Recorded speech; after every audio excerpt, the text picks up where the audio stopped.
Hello, third grade friends. We are back with lesson 3 on how did that get in my lunchbox. So we're going to start today with a review of our vocabulary words. I'm sure that you saw these words as you were reading the story. So let's just go over these real quick. Number 1 is stalk.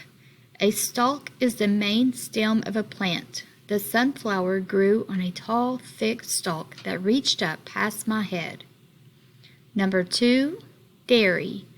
A dairy is a place where milk is prepared for drinking or is made into other products like butter, cream, and cheese.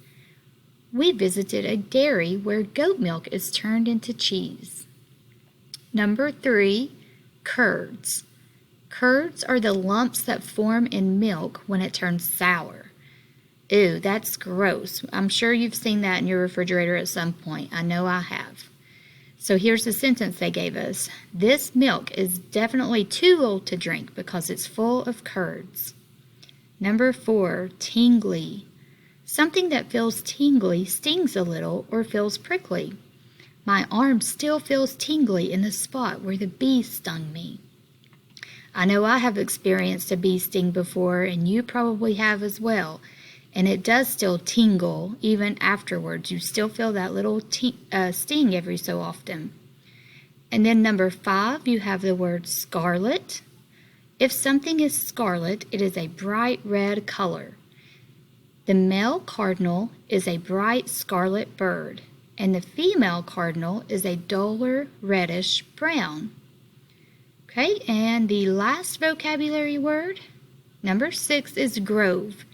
A grove is a group of trees that are close to one another. A house is hidden behind that thick grove of trees.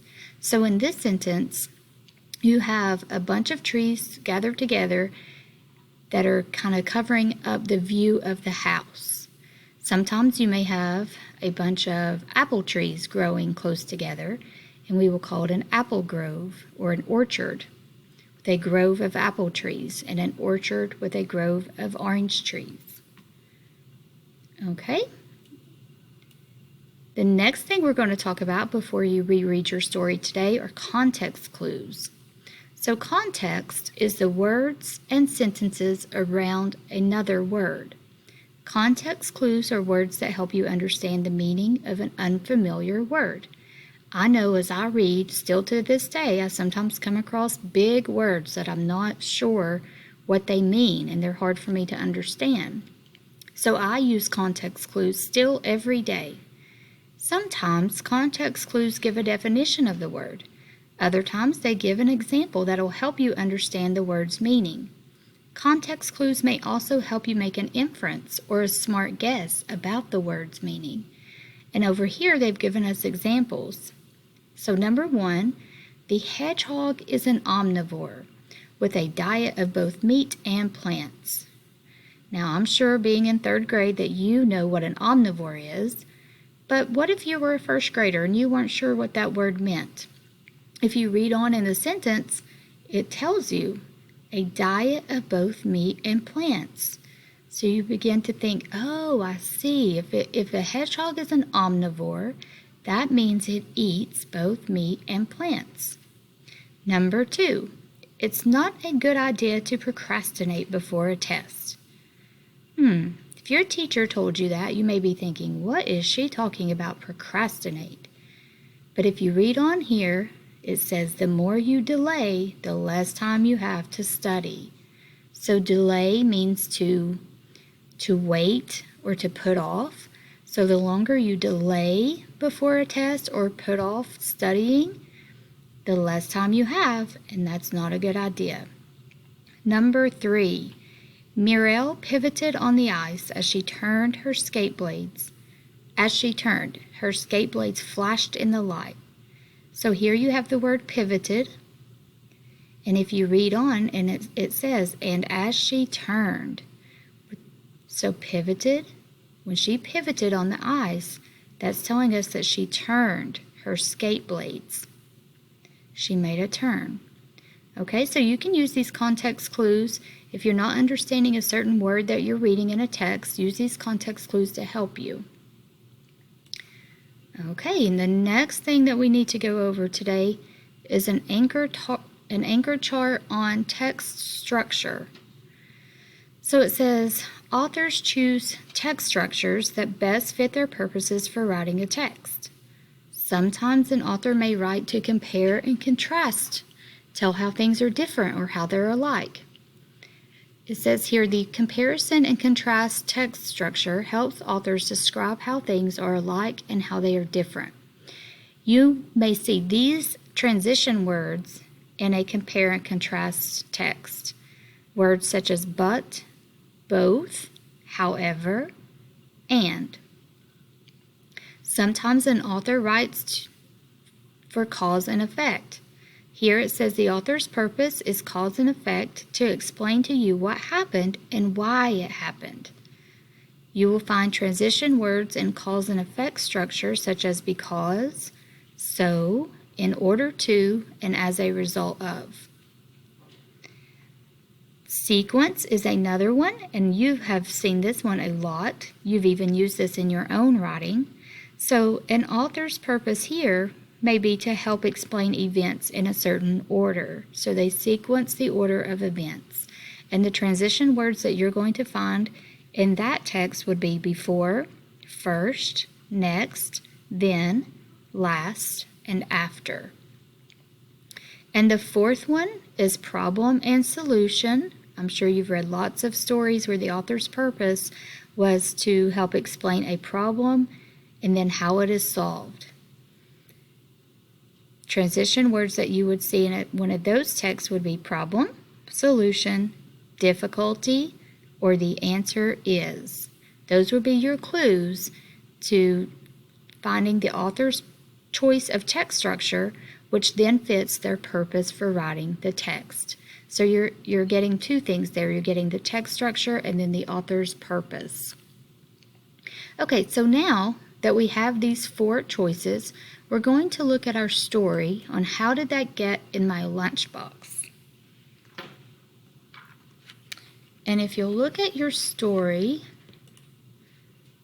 I believe it's page 288, and I'm going to get my computer screen to show the page as well.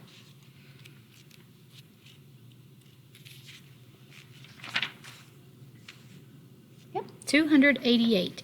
Up here it says, how did that bread in your sandwich get in your lunchbox? A farmer planted seeds in spring, and by summer they had grown into tall, waving wheat with fat, ripe grains at the tip of every stalk. The farmer cut the wheat with a giant combine harvester and sent it to a flour mill. Okay, if we stop right there and we look at just that page with those two paragraphs, and I was to ask you, what are two ways that the author organized the text on this page? Which two could you give me? And let me go back to the anchor chart so you can look here. So the author used sequence. He gave you an order of events here. And the author also used cause and effect in paragraph 4. So we have tall, waving wheat that grows. Why does the tall, waving wheat grow? Because the farmer planted seeds. So there's your cause and your effect. And then here you have your sequencing on how the seeds are planted. They grow. They wave wheat with fat, ripe grains at the tip of every stalk. And then the farmer cuts the wheat, puts it in a harvester, and sends it to a flour mill. So he has two pieces of text structure there. One to show you the sequence of events, and the other is cause and effect. Okay, now if we turn to one more, let's look at page 295. And I'll turn here on the computer screen so you can see it.